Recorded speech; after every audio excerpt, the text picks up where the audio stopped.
안녕하십니까? 한국정보보호진흥원 인터넷 침해 사고 대응 지원센터입니다. 저희 센터는 인터넷 침해 사고를 조기에 탐지하고 분석하며 예경보 발령을 통하여 피해 확산을 방지하고자 노력하고 있습니다. 컴퓨터를 사용하는 일반 사용자 여러분들을 위해 저희 인터넷 침해 사고 대응 지원센터에서는 정보보호 8대 실천 수칙을 마련했습니다. 여러분은 정보보호 8대 실천 수칙을 익힘으로써 여러분의 PC를 안전하게 보호할 수 있습니다. 그럼 이제부터 내 컴퓨터를 어떻게 보호할 수 있는지 알아보도록 하겠습니다. 수칙 1. 일주일에 한 번 윈도우 등 주요 소프트웨어의 보안 패치를 다운로드받아 설치하기. 소프트웨어 상의 오류나 버그를 방치하면 이를 악용한 해킹, 바이러스 등의 공격으로부터 피해를 입을 가능성이 높기 때문에 일주일에 한 번 윈도우 등 주요 소프트웨어의 보안 패치를 다운로드받아 설치해야 합니다. 자, 그럼 윈도우즈 업데이트를 따라해 볼까요? 먼저 바탕화면의 왼쪽 아래에 있는 시작 버튼을 클릭하세요. 그리고 모든 프로그램에서 윈도우즈 업데이트를 클릭하세요. 클릭을 하게 되면 처음 윈도우즈 업데이트 사이트를 방문하는 경우 마이크로소프트 보안 경고 창이 뜨게 되는데 이때 예를 클릭하시면 됩니다. 업데이트 시에는 인터넷 연결이 돼 있어야 하고 인터넷 사정에 따라 어느 정도의 시간이 소요됩니다. 업데이트 설치 메뉴 중 빠른 설치, 사용자 지정 설치 중 자신이 원하는 설치를 선택하셔서 업데이트 하시기 바랍니다.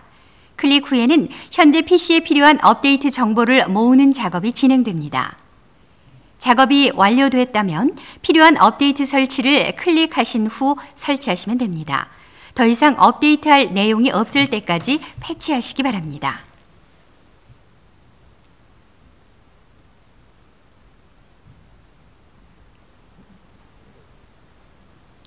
수칙 2. 패스워드는 영문 숫자 혼합해서 8자리 이상으로 설정하고 주기적으로 변경하기. 쉬운 패스워드를 사용하면 웜이나 바이러스 등 악성 프로그램에 감염되고 타인이 시스템에 쉽게 접근할 수 있게 됩니다. 같은 패스워드를 장기간 사용하게 되면 타인이 자신의 암호를 유추할 수 있게 됩니다. 자, 그럼 올바른 패스워드를 알아볼까요? 올바른 패스워드 사용하기.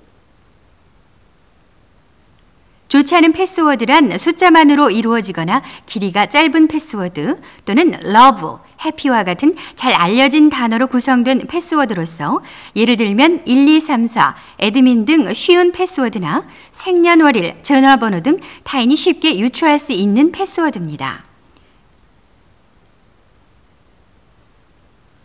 좋은 패스워드란 길이가 8자 이상이고 특수문자와 숫자, 영문자가 조합된 패스워드입니다.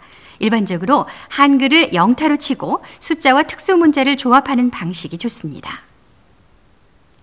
그리고 중요한 한 가지, 꼭 주기적으로 패스워드를 변경해 주어야 합니다. 수칙 3. 윈도우즈 로그인할 때 네트워크 공유 폴더 사용할 때 반드시 패스워드 설정하기.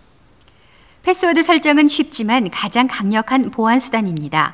패스워드를 사용하지 않으면 악성 프로그램에 감염되는 것은 물론 개인정보나 회사의 기밀이 타인에게 유출될 수 있습니다.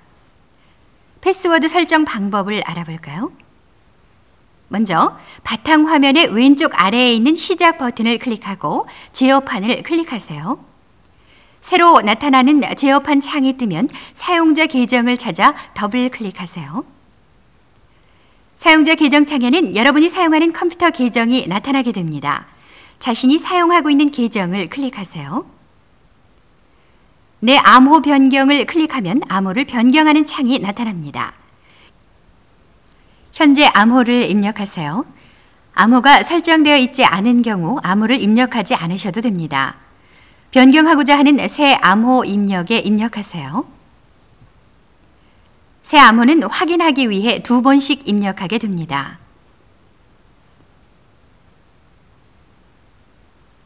다음은 암호를 잊어버렸을 때 기억해낼 수 있는 힌트를 입력하세요.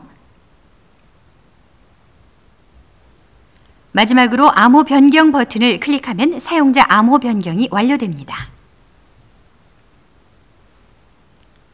수칙 4. 보낸 사람이 불분명한 이메일은 절대로 열어보지 않기.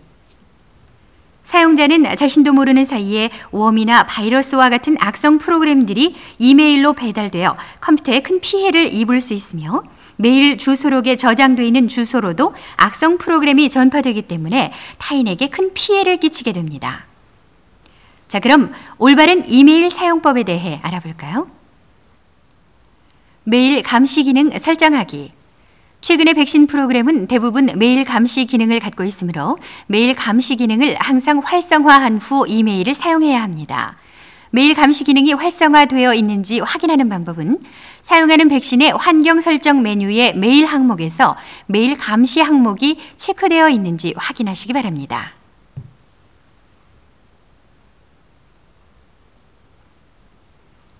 또한 받은 메일 중에서 출처 및 용도가 불분명한 메일은 열지 말고 바로 삭제하도록 합니다.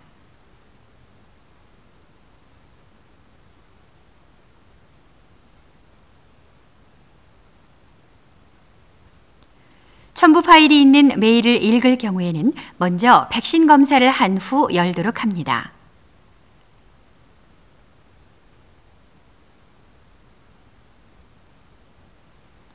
메일에서 백신 검사를 지원하지 않는 경우에는 먼저 첨부 파일을 저장한 후에 자신이 사용하는 백신으로 검사를 수행하도록 합니다.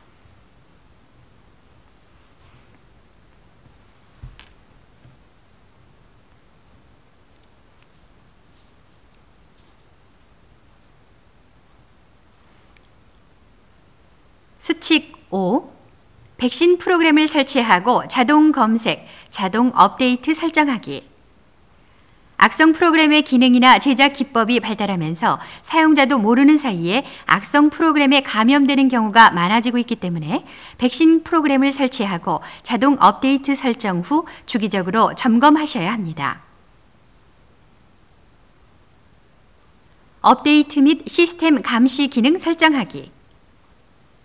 최근에 나온 백신 프로그램은 대부분 컴퓨터 시작 시 자동으로 업데이트를 설치하게 됩니다. 백신 프로그램이 항상 시스템을 감시하도록 설정되어 있는지 알아보기 위해서는 환경 설정 메뉴에서 실시간 감시 기능을 체크하시기 바랍니다. 수칙 6. 중요한 데이터의 백업을 생활화하기. 사용자의 실수나 바이러스 등의 악성 프로그램에 의해 컴퓨터에 저장되어 있는 사용자의 중요 데이터가 손상되었을 경우 주기적으로 백업된 복사본이 없다면 중요한 데이터를 복구할 수 없게 됩니다. 이제 백업하는 방법을 알아볼까요? 일반적으로 운영체제가 설치되는 드라이버는 C 드라이버로 윈도우즈나 윈엔티 디렉토리가 생성되어 있는 것을 확인할 수 있습니다. 중요 자료는 C 드라이버 이외의 하드디스크에 저장하거나 CD, USB 등과 같은 다른 매체에 복사본을 만들어 주기적으로 백업을 해둡니다. 해킹이나 바이러스 등에 의해 시스템이 손상되어 운영체제를 다시 설치해야 하는 경우라도 백업을 해두면 자료를 쉽게 복원할 수 있습니다.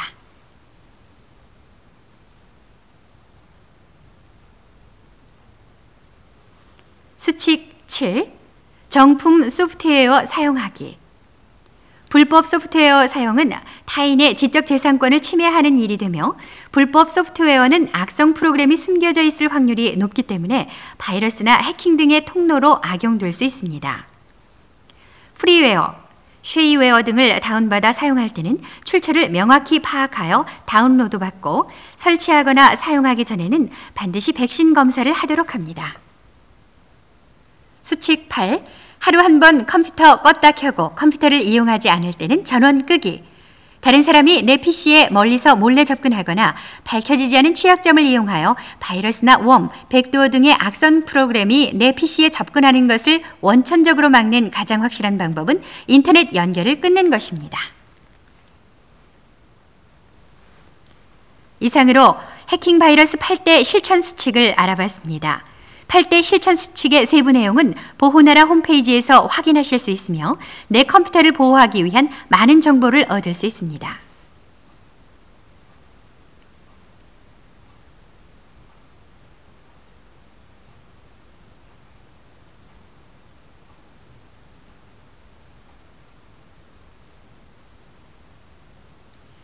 저희 한국정보보호진흥원 인터넷 침해 사고 대응 지원센터는 개인 정보 보호는 물론이고 안전하고 따뜻한 디지털 세상을 이루어 나가는 밑거름이 되도록 노력하겠습니다. 감사합니다. 네.